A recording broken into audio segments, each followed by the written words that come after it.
it's me, Crafty Witch, and welcome back to my channel.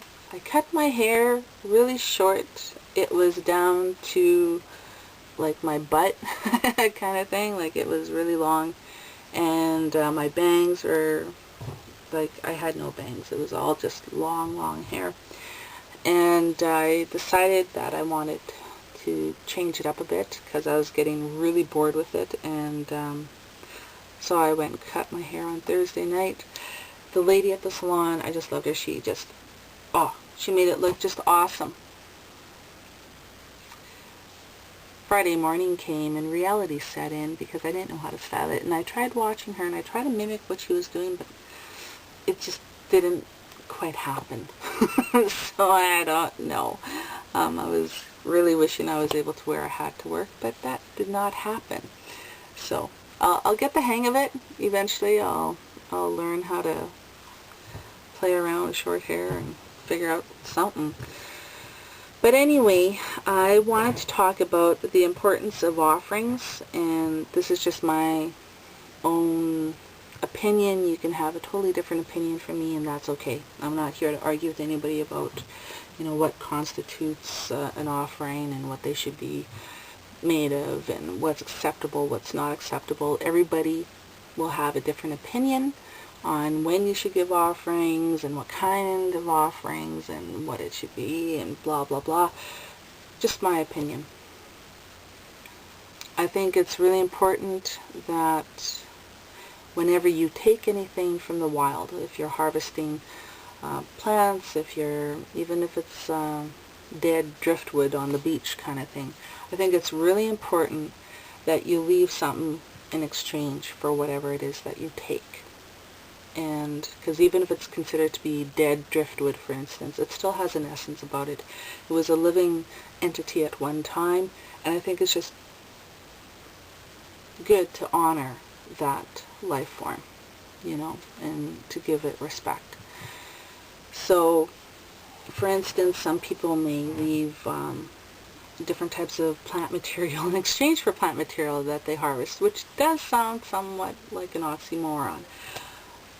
When we collect sage, when we go out and harvest it, we'll leave usually tobacco in exchange for it.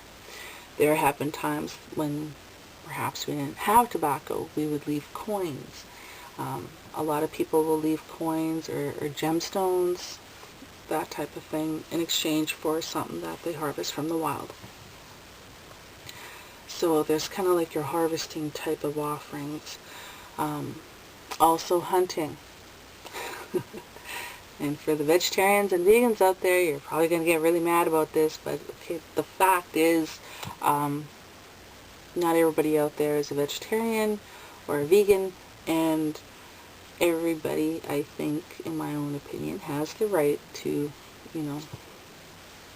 follow whatever kind of path they're going to follow. And if you happen to be a hunter, as is the case with the culture I'm from, we do leave offerings. So before our people go out and hunt, prayers are said for a successful hunt.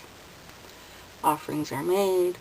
When there is a kill that is made, there's always offerings and prayers again to the animal spirit and the collective spirit of that animal as well, thanking it for providing sustenance to feed the families throughout the winter, sort of thing. And in exchange, for the life that was taken, something's always given back. And it could be tobacco, it could be other things as well.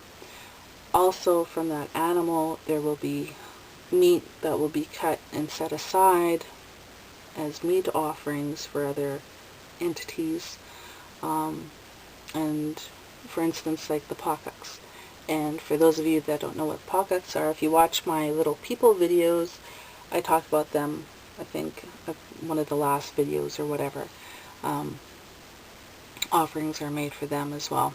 They eat raw meat and berries. And then there's like ancestral offerings that can be incense. It could be food, it could be drink, and it could consist of either alcoholic or non-alcoholic offerings that are made.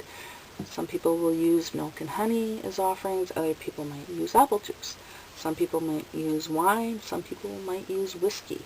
It will vary from region to region, culture to culture, and belief system to belief system.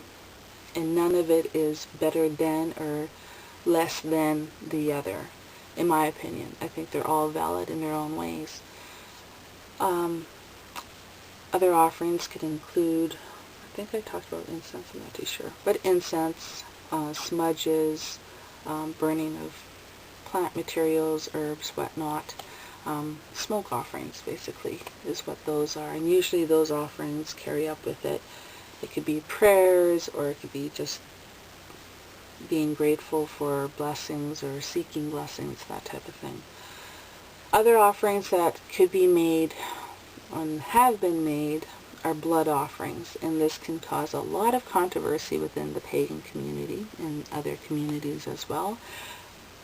There could be a lot of misunderstanding about it, and a lot of judgment towards folks that do use blood offerings in their work. For instance, there's different types of blood offerings. Menstrual blood can be used in rites of passage, for instance. In other cultures and other belief systems, they might use the blood from a sacrificed lamb or sheep, and it could be used for protection or blessings for the people and whatnot.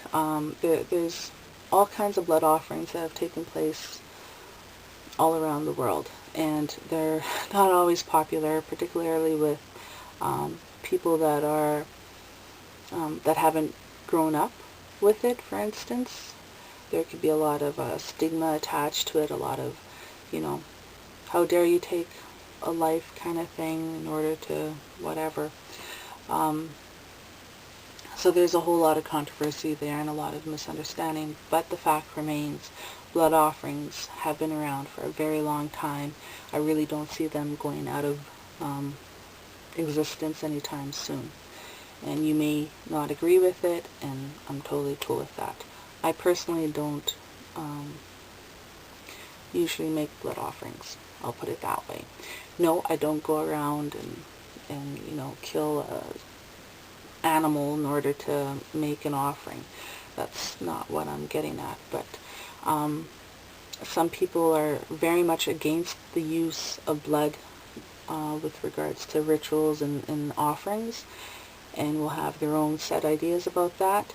Other people have used blood from willing sources, and will use that. It could be for protection, for instance. In our culture, one of the quickest ways to destroy what we would call bad medicine or bad magic is to use menstrual blood.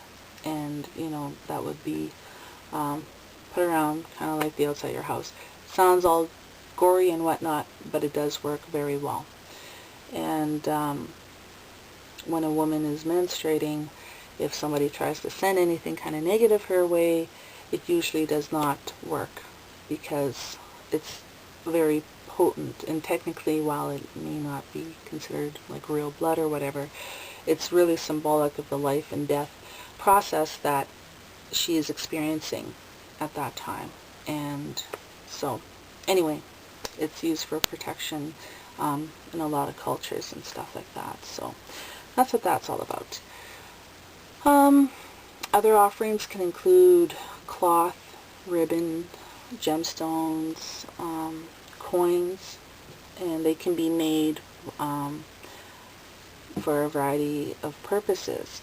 When you take something from the wild, when you seek to receive perhaps blessings or something like that.